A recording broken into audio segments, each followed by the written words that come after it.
दोस्तों, एक तरफ शिक्षा विभाग पूरी तरीके से आगे की तैयारियों में जुटा हुआ है कि आगे योगदान की प्रक्रिया यानी नियुक्ति प्रक्रिया और डॉक्यूमेंट वेरिफिकेशन जल्दी से करा करके नियुक्ति पत्र दे दिया जाए और ताकि आगे की जो भर्ती है, अगली इसकी जो भर्ती है उसका रास्ता भी क्लियर हो।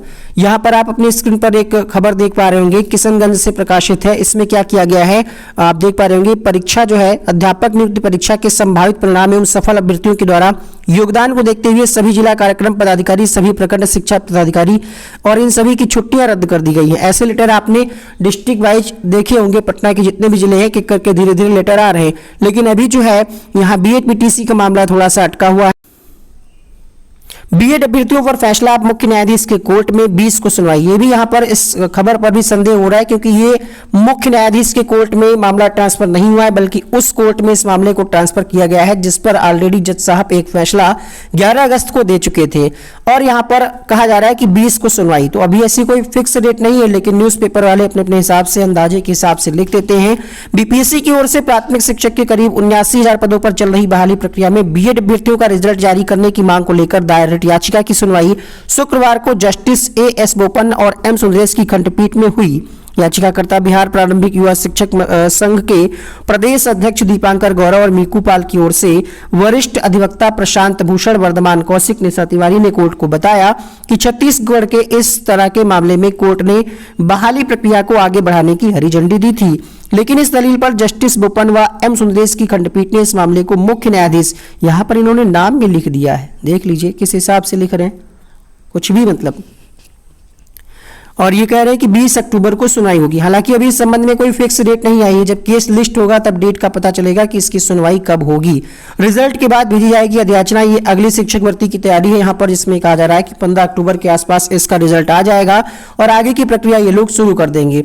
और जो कल मामले की सुनवाई हुई है उसमें एक चीज ये भी निकल करके आ रही है, वहां पर जो जज साहब थे उनके सामने जो वकील थे डीएलएड की तरफ से, बीएड की तरफ से और राज्य सरकार के तरफ से जो वकील पैनल था वो भी कहीं ना कहीं अपने हाथ पीछे खींचते हुए नजर आए, क्योंकि उनका भी यही कहना था कि ऑलरेडी जो ऑर्डर आ चुका है उसको भी वो एक्सेप्ट कर रहे थे, क्योंकि अब राज्य सरकार के पास भी कोई दूसरा ऑप्शन बचा नहीं है। और जब मामला उसी बेंच में ट्रांसफर हो गया है तो वो जज साहब उनको पहले ही पता है, ठीक है। तो और पिछले केस में आपने देखा कि केस को विड्रॉ कर लिया गया था। तो इस तरीके की चीजें चल रही हैं। बीएड के पास बहुत कम उम्मीदें हैं, बहुत कम चांस हैं। लेकिन यहाँ पर एक और खबर में कहा जा रहा है कि बीएड अभ्यर्थियों के भाग्य पर फैसला मुख्य न्यायाधीश के कोर्ट में, उम्मीद अभी भी जिंदा।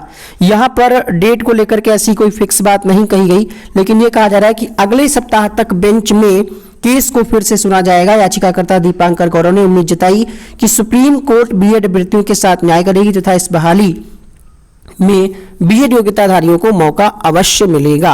और इस तरीके से खबरें चल रही हैं। इसके अलावा आप यहां पर देख पा रहे होंगे बीएड अभ्यर्थियों का मामला दूसरे कोर्ट में किया गया ट्रांसफर। इसमें यह कहा जा रहा है कि ये जो है मामला अनिरुद्ध बोस के कोर्ट में ट्रांसफर कर दिया गया है। अगले सप्ताह में नए बेंच में केस को फिर से सुना जाएगा। तो मान करके चलिए कि अभी जो है इस केस को लिस्ट होने में, सुनवाई होने में शायद एक सप्ताह का समय लग जाए। हालांकि मांग ये की गई है कि इसको अर्जेंसी के लेवल पर इसको सुना जाए। अब देखते हैं क्या कुछ होता है इस संबंध में। जैसे ही कोई महत्वपूर्ण अपडेट आएगी हम आपको सूचित करेंगे। और यहाँ पर आप उत्तर प्रदेश के मुख्यमंत्री का आप बयान देख सकते हैं। नई नियुक्तियों होने तक सेवानिवृत्त शिक्षकों की सेवाएं ली जाएंगी, यानी जो रिटायर्ड शिक्षक हैं उन्हीं से ये लोग मानदेय के तौर पे काम कराएंगे। नई शिक्षक भर्ती को लेकर के अभी भी इनका कोई विचार नहीं है। चलिए मिलते हैं नेक्स्ट वीडियो में नई अपडेट के साथ। रिजल्ट की अगर हम बात करें तो 15 अक्टूबर को आने की पूरी ऊपरी उम्मीद है। हालांकि प्राथमिक में अभी भी संशय की स्थिति बनी हुई है जब तक राज्य सरकार का या बीपीएससी के अध्यक्ष का कोई बयान नहीं आता है। वेट करिएगा, जैसे ही कोई महत्वपूर्ण अपडेट आएगी हम आपको सूचित करेंगे।